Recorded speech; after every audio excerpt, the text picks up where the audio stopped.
인생의 위기는 기도를 요구합니다 라는 제목을 함께 은혜를 나누겠습니다. 요즘 TV를 보면은 프로그램에 신박한 정리라는 프로그램이 있다고 합니다. 저도 제대로 본 적은 없습니다만은 집안에 불필요한 것들은 버리고 가구를 재배치해서 공간 활용을 잘 하도록 집안 정리해 주는 것을 보여주는 그런 내용이라고 합니다.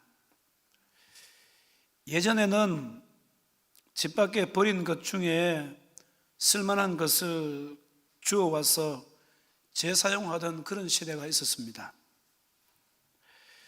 부부 중에 한쪽은 주워오고 한쪽은 구질구질하다고 버리고 이런 상황이 연출되어지는데 두 쪽 다 주워오게 되어지면은 금세 집안은 어떻게 되어집니까? 재활용품 센터가 될 수밖에 없는 것입니다. 그런데 요즘은 버리는 것이 유행인 것 같아요. 아파트에도 가보면은 쓸만한 것들을 많이 버려두었습니다. 그런데 여러분, 우리 인생에도 버릴 것이 있고 취할 것이 있다라는 것입니다.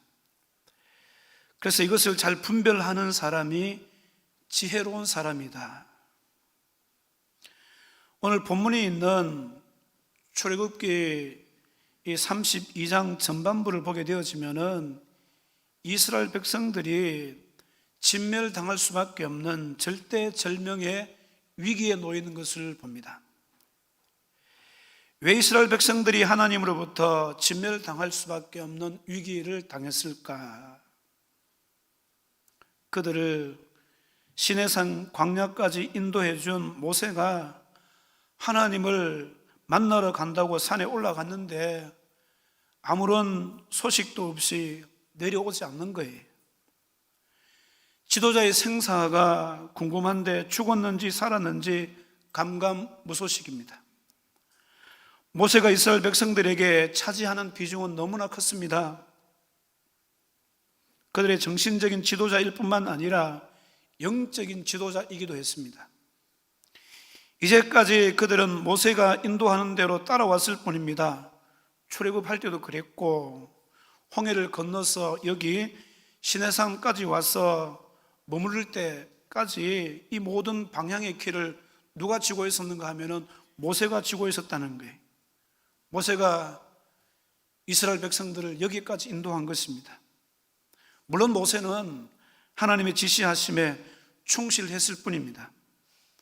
그들에게 모세가 없다는 것은 앞으로 나아갈 방향을 잃어버렸다는 것이고 이 광야에서 어떻게 살아야 할지 막연한 상태가 되었다는 것을 의미하고 있습니다. 그러다 보니까 앞이 캄캄한 거예요. 그리고 불안한 것입니다. 그래서 그들의 머리에서 나온 것이 무엇인가 하면은 우상을 만드는 것이었습니다. 우상을 통해서 공허하고 두려운 마음을 채우려고 했다는 것입니다. 이게 바로 뭡니까 여러분? 하나님을 버리고 우상을 취한 행동이잖아요. 그러니 얼마나 이들이 지혜롭지 못합니까? 사는 성도 여러분, 아무리 인생이 안 풀려도 우상 만들면 안 됩니다. 우상을 섬기면 안 돼요. 우리 인생의 우상을 끌어들이는 순간 하나님께서 질투하시는 거예요. 하나님의 질투는 진노로 바뀌어집니다. 그러니 여러분 그 인생이 잘 될 수가 있겠습니까? 출애굽기 20장 5절 말씀에 그것들에게 절하지 말며 그것들을 섬기지 말라. 나 내 하나님 여호와는 질투하는 하나님인즉 나를 미워하는 자의 죄를 갚되 아버지로부터 아들에게로 3세대까지 이르게 하거니와.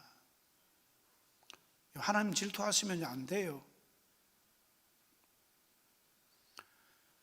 사업에 문이 막히고 집안에 우환이 들어오면은 우리나라 사람들 정서에는 귀신이 놓였나 보다 그렇게 생각합니다. 그런데 문제는 교인들 가운데도 그런 분들이 종종 있더라는 거예요. 그래서 점집을 찾아가고 무당을 찾아가는 경우가 종종 있습니다. 이런 그것은요 오히려 귀신을 불러들이는 역할을 한다는 것을 기억하셔야 돼요. 사랑하는 성도 여러분, 우리의 모든 인생의 문제는 하나님 손에 달려 있는 줄로 믿습니다. 하나님 손에 달려 있는 거예요. 그런데 여러분 보세요. 이스라엘 백성들에게 지금 지도자가 사라진 것입니까? 아닙니다. 모세는 지금 하나님과 독대하고 있어요. 하나님과 대면하면서 앞으로 어떻게 이스라엘 백성들을 이끌어야 할지, 또 200만 명이 넘는 이스라엘 공동체의 질서를 유지하기 위해서 어떤 법이 필요한지, 어떻게 하나님을 섬겨야 복이 될지 하나님으로부터 교육을 받고 있는 중이에요. 그런데 이스라엘 백성들은 이것을 알지 못하고 지금 지도자가 없으니 당장에 자신들을 인도해 줄 신을 만들자, 그렇게 생각한 겁니다. 그것이 자신들에게 독이 되는 줄도 모르고 그렇게 진행하는 거예요. 백성들이 모세의 형 아론에게 와서 신을 만들어내라고 아우성을 칩니다. 만들려고 하는 것은 형상을 가진 신, 즉 다시 말하면 우리에게 눈에 보이는 신을 만들어 달라는 그런 이야기지 않습니까? 이제까지 그들은 모세를 통해서 보이지 않으시는 하나님의 말씀을 듣고 그 행하시는 능력과 이적을 그냥 보기만 했어요. 직접 하나님을 대면하지는 못했습니다. 그들은 보이지 않는 하나님이 너무 두려운 나머지 그들 가까이에 있는 형상 가운데 눈에 보이는 친숙한 신을 만들어내려고 아론에게 생떼를 지금 쓰고 있는 겁니다. 그래서 아론은 백성들에게 애굽에서 나올 때에 애굽 사람들에게서 요구해서 받은 금고리 폐물을 가지고 오라, 그렇게 이야기합니다. 모든 백성들이, 성경에 보면 모든 백성들이 금고리를 아론에게 내놓는 것을 봅니다. 아론은 그 금고리를 녹이고 뚝딱뚝딱 조각칼로 새겨서 금송아지 우상을 만들어내었습니다. 사실 이스라엘 백성들이 아론에게 내놓은 금고리는 하나님께서 애굽 사람들을 통해서 이스라엘 백성들에게 주신 거예요. 왜 주신 줄 아십니까, 여러분? 이것을 가지고 성막과 그 기구를 만드는데 사용하시기 위해서였습니다. 그러나 이스라엘 백성들은 그것을 우상 만드는 일에 사용해 버렸다는 거예요. 오늘날도 보면은 하나님께서 주신 물질의 복을 오용하는 경우를 많이 보게 되었습니다. 그런 오리를 범하면 안 돼요. 그들은 멋지고 화려한 신상을 보면서 만족했습니다. 이스라엘 백성들은 이집트에서 종살이 할 때 이집트 사람들이 금송아지를 놓고 신으로 받드는 것을 보고 배운 거예요. 그리고 이스라엘 백성들, 이집트 백성들이 우상을 섬기는 모습을 보면서 애굽의 부와 번영은 신이 내린 축복의 결과다 생각을 하고 우리도 저 우상을 갖고 싶다, 아마 이런 생각을 가졌던 것 같아요. 그래서 당연히 신을 만들고자 했을 때 금송아지를 만들기로 했던 겁니다. 이집트에 많은 신이 있지만은 그 중에서도 황소 형상의 아피스 신을 본떠 만든 것이 분명합니다. 아론은 공식적으로 이 우상을 만들어 놓고 백성들에게 이야기하는 거예요. 너희를 애굽 땅에서 인도하여 낸 너희의 신이다 라고 공포합니다. 그리고 그 다음날 보면은 번제와 화목제를 그 우상 앞에 드리고 이방 종교의 전형적인 축제의 모습을 따라합니다. 자, 6절 말씀을 보면은 같이 한번 읽어봅니다. 시작. 이튿날에 32장 6절 같이 읽습니다. 시작. 이튿날에 그들이 일찍이 일어나 번제를 드리며 화목제를 드리고 백성이 앉아서 먹고 마시며 일어나서 뛰놀더라. 자, 우상 앞에 번제와 화목제를 드리고 나서 앉아서 먹고 마시며 일어나서 뛰놀더라. 마치 광란에 춤을 추고 잔치를 벌리면서 신이 나 있습니다. 여기 뛰논다는 이야기는 육체적인 활락을 가리키는 그런 말입니다. 당시 이방 종교에서 황소신은 힘과 생산의 상징으로 인식되어졌기 때문에 그 형상 앞에서 뛰논다는 것은 성적으로 타락한 행동을 의미하고 있다는 거예요. 이들의 문제가 무엇입니까? 여러분 뭐라고 생각하세요? 이들의 위기가 여러분 어디에서 왔다고 생각되어지십니까? 지금까지 그들을 인도하신 하나님을 버리고 우상을 취했다는 거예요. 하나님을 송아지로 형상화함으로 하나님을 송아지 차원으로 격화시켜 버렸다는 거예요. 여러분 왜 하나님께서 어떤 형상이든지 만들지 말라고 하셨는지 아십니까? 사람들이 그 형상으로 하나님을 제한시키는 잘못을 범하기 때문에 그렇습니다. 이스라엘 백성들이 우상을 만들고 우상을 섬긴 것은 하나님에 대한 도전이에요. 그래서 하나님은 진노하실 수밖에 없다는 사실입니다. 사랑하는 성도 여러분, 우리 인생의 최대 위기가 무엇입니까? 여러분 내 인생의 최대 위기가 무엇이라고 생각하십니까? 해결할 수 없는 질병에 걸린 것입니까? 아니면 자기를 지탱해 주던 사업이 실패한 것입니까? 믿었던 사람들에게 배신당한 것입니까? 아니면 기도하는데도 아무런 일이 없는 것이 위기이겠습니까? 사랑하는 성도 여러분, 우리 인생의 위기는요, 하나님의 은혜가 끊어졌다는 거예요. 우리 인생의 위기는 하나님의 은혜가 끊어진 것입니다. 이스라엘 백성들이 진멸당할 위기에 놓인 것은 그들이 하나님을 버리고 금신상을 취함으로 말미암아서 하나님의 진노 아래 놓이게 되었다는 거예요. 하나님의 은혜가 끊어져 버린 거예요. 이런 우리가 하나님을 버리고 다른 것을 하나님으로 취할 때 하나님의 은혜가 끊어지고 위기 아래 놓이게 된다는 사실을 여러분 꼭 기억하시길 바랍니다. 지금 우리가 살고 있는 이 나라 이민족이 저는 위기에 빠져 있다 그렇게 생각합니다. 경제적인 위기보다도 정치적인 그런 위기보다도 더 위험한 것은 하나님을 버리고 있다는 거예요. 하나님을 다른 잡신들과 같이 취급하고 있는 것이 바로 위기라는 사실입니다. 전혀 저들은 하나님을 두려워하지 않습니다. 여기엔 분명히 우리의 잘못도 있는 것 같습니다. 우리를 통해서 하나님의 살아계심이 증거되어져야 되는데 그렇게 하지 못했다는 것입니다. 사랑하는 성도 여러분, 내 삶 속에 하나님이 살아계십니까? 한번 우리 자신들을 한번 들여다보시기 바랍니다. 하나님의 말씀이 나를 장악하고 있습니까? 하나님이 내 삶의 왕이 되셔서 나를 통제하고 계십니까? 이런 것이 전혀 없이 그냥 교회 와서 예배를 드리고 기도하는 것으로 안심하고 있다면 이것이 바로 인생의 위기라는 사실을 각성하셔야 돼요. 사랑하는 성도 여러분, 내 삶에 하나님이 없는 삶이 지속됨에도 불구하고 전혀 위기의식을 느끼지 못한다면 빨리 영적으로 깨어나기를 주님의 이름으로 축원을 드립니다. 시 공간을 초월하신 하나님은 하나님을 버리고 우상을 취한 이스라엘 백성들을 다 보고 계시는 거예요.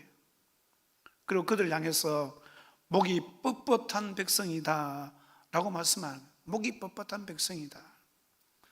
이 목이 뻣뻣하다는 것은 원어적으로 보게 되어지면은 원래 농부의 말을 잘 듣지 않는 소나 말에게 사용되지는 말이에요.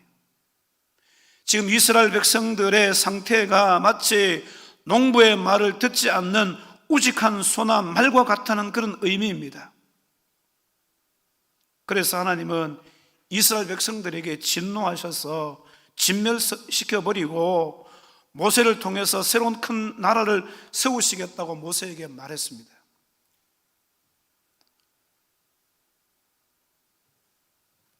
이 백성들을 다 진멸시켜버리고 너를 통해서 새로운 큰 나라를 만들겠다. 근데 모세는요, 그 하나님의 요청에 대해서 극구 만류하는 게 안 됩니다. 그리고 백성들을 위해서 첫 번째로 기도하는 거예요. 사랑하는 성도 여러분, 인생의 위기를 만났을 때에 대안은 기도밖에 없습니다. 기도를 하더라도 모세처럼 하나님의 영광을 위한 기도를 하셔야 돼요. 11절에서 13절 말씀을 우리 같이 한번 읽어보겠습니다. 좀 길지만요, 같이 한번 읽어보겠습니다. 시작. 모세가 그의 하나님 여호와께 구하여 이르되 여호와여 어찌하여 그 큰 권능과 강한 손으로 애굽 땅에서 인도하여 내신 주의 백성에게 진노하시나이까? 어찌하여 애굽 사람들이 이르기를 여호와가 자기의 백성을 산에서 죽이고 지면에서 진멸하려는 악한 의도로 인도해 내었다고 말하게 하시려나이까? 주의 맹렬한 노를 그치시고 뜻을 돌이키사 주의 백성의 이 화를 내리지 마옵소서. 주의 종 아브라함과 이삭과 이스라엘을 기억하소서. 주께서 그들 위하여 주를 가리켜 맹사에 이르시기를 내가 너희의 자손을 하늘의 별처럼 많게 하고 내가 허락한 이 온 땅을 너희 자손에게 주어 영원한 기업이 되게 하리라 하셨나이다. 모세가 드린 기도의 요지는 세 가지입니다. 뭡니까? 첫 번째는요, 이스라엘 백성들 애굽에서 탈출시켜 놓고 하나님 광야에서 죽게 하시렵니까? 하나님 죽이시려고 출애굽시키신 건가요? 이렇게 하나님께 이야기하는 거예요. 두 번째는 그로 인해서 하나님께서 이방인, 특히 애굽 사람들에게 조롱을 받게 될 것입니다. 하나님 명예가 실추되는 거예요. 그렇게 이야기하는 거예요. 세 번째는 하나님께서 이스라엘의 조상들에게 주신 약속이 있지 않습니까? 그 약속을 지켜주십시오. 이 세 가지를 여러분 한마디로 요약하면 하나님 영광을 위해서 심판을 거두어 주시옵소서. 하나님의 영광을 위해서 이스라엘 백성들에게 내리실 저주를 취소하여 주시옵소서. 심판을 거두어 주시옵소서. 간절하고 애절한 마음으로 기도하는 거예요. 하나님은 이 모세의 기도를 들으시고 뜻을 돌이키십니다. 200만 명이 넘는 이스라엘 백성들 전체가 광야에서 멸절될 위기에서 일단은 벗어난 거예요. 그런데 모세가 시내산에서 하나님으로부터 받는 두 증거판을 들고 내려오는데 여전히 백성들이 우상을 섬긴다고 춤추고 노래하는 소리를 듣게 됩니다. 그랬을 때 모세가 어떻게 합니까? 손에 들고 있는 두 증거판을 산 아래로 던져서 깨버려요. 그리고 송아지 우상을 불살라 부수어서 가루로 만들어 가지고 물에 뿌려서 이스라엘 백성들에게 마시게 합니다. 그리고 현장 정리하잖아요. 그때까지도 반성의 기미가 없이 계속 죄를 짓고 있었던 적극 가담자 3,000명이 레위인의 칼에 의해서 죽음을 당해요. 그리고 나서 모세가 두 번째로 하나님 앞에 올라와서 또 기도하는 거예요.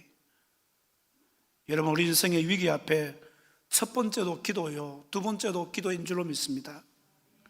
위기 해결은요, 기도밖에 없어요.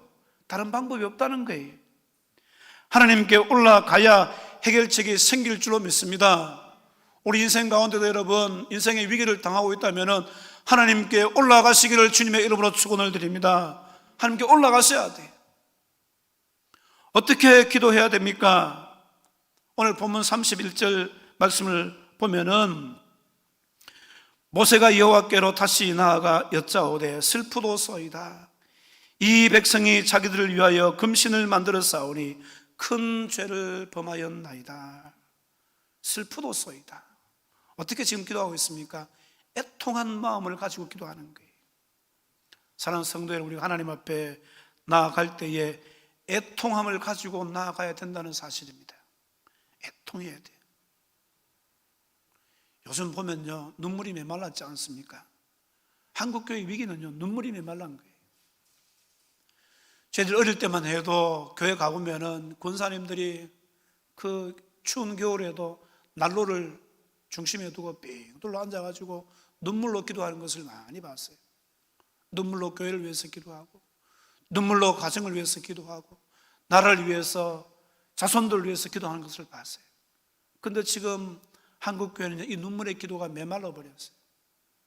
원래 우리 교회부터 이 눈물의 기도가 회복되는 역사가 있기를 주님의 이름으로 축원을 드립니다. 애통한 심정을 가지고 하나님께 나아갈 때에 그 애통한 심정을 보시고 하나님께서 응답해 주시는 거예요. 히스기야가 하나님 앞에 어떻게 기도했습니까? 죽을 병에 걸렸을 때 눈물로 기도했어요. 그때 하나님께서 히스기야에게 어떻게 대답하십니까? 너 눈물을 봤다는 거예요. 오늘 하나님은 우리의 눈물을 보시는 하나님이신 줄로 믿습니다. 이 애통함을 가지고 하나님께 나아갈 수 있는 우리 모든 성도가 되시기를 주님의 이름으로 축원을 드립니다. 그리고 32절 말씀을 보면은 그러나 이제 그들의 죄를 사하시옵소서. 그렇지 아니하시오면 원하건대 주께서 기록하신 책에서 내 이름을 지워버려 주옵소서. 얼마나 이 모세가 적극적으로 기도하는지 몰라요. 백성들의 죄를 사하여 주시지 않으시면은 차라리 생명책에서 내 이름을 지워달라고 그렇게 기도하는 거예요. 간절하게 하나님 앞에 매 달리고 있는 것을 봅니다. 사랑하는 성도 여러분, 우리가 하나님 앞에 기도할 때 이 모세처럼요, 어떻게 기도하셔야 돼요?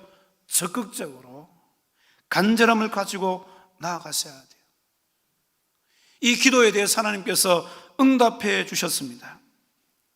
모세는 자기 자신을 위해서 기도한 게 아니잖아요. 오직 하나님의 영광을 위해서, 또한 하나님의 백성 이스라엘을 위해서 기도했습니다. 백성들의 위기 앞에 모세는 그들의 생명을 구하기 위해서 자신의 생명을 담보로 애통함을 가지고 적극적이고 간절한 마음으로 하나님 앞에 기도했을 때에 이 기도를 하나님께서 받아주셨다는 거예요. 이 모세의 마음은요, 바로 예수님의 마음과 같아요. 예수님께서 겟세마네 동산에서 기도하실 때 바로 그런 기도였고, 우리를 살리기 위해서 십자가에 매달리셔서 죽어가시면서 마지막으로 하신 기도가 바로 그런 기도였지 않습니까? 아버지여, 저들의 죄를 사하여 주시옵소서. 자기들이 하는 것을 알지 못함이니이다. 사랑하는 성도 여러분, 이 모세의 심정을 가지고, 예수님의 심정을 가지고 기도 자리로 나아갈 때에 하나님께서 일하여 주시는 줄로 믿습니다. 기도는 하나님을 일하게 하시는 거예요. 모세가 애절함을 가지고 기도했을 때 하나님께서 응답해 주시는데 34절 말씀에 보면 앞에 이렇게 이야기해요. 이제 가서 내가 네게 말한 것으로 백성을 인도하라. 내 사자가 내 앞서 가리라. 하나님께서는 범죄한 이스라엘 백성들을 진멸하시겠다는 선언에 대해서 취소하시고 백성들을 인도할 사자를 보내주셔서 앞서서 인도해 주신다고 그렇게 말씀하고 있습니다. 무슨 말입니까, 여러분? 하나님께서 나서 주시겠다는 거예요. 그 위기의 문제 앞에서 내가 나서겠다 이렇게 말씀하고 있습니다. 이렇게 하신 이유는 여러분, 우리가 기도만 하고 가만히 있을 것이 아니라 하나님이 이끄시는 삶을 따라야 된다는 것을 우리에게 보여주시는 거예요. 이스라엘 백성들이 홍해 앞에 머물렀을 때에 가만히 있어서 보기만 했습니까? 그러고 나서 어떻게 했어요?